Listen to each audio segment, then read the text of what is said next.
Good evening po. Magluluto na po tayo ng macaroni.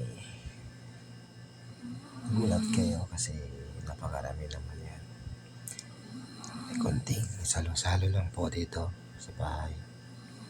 Kaya share blessings lang po tayo mga kaidol. At yan po, ito na ang kalabasan. Imekos-mekos na natin yan. Maapit ang gatas at cheese yan mga kaidol. Iba talaga paglutong bahay mga kaidol. Napakasarap yan mga kaidol. Yummy yan mga kaidol. Baka may gusto po, i-comment lang.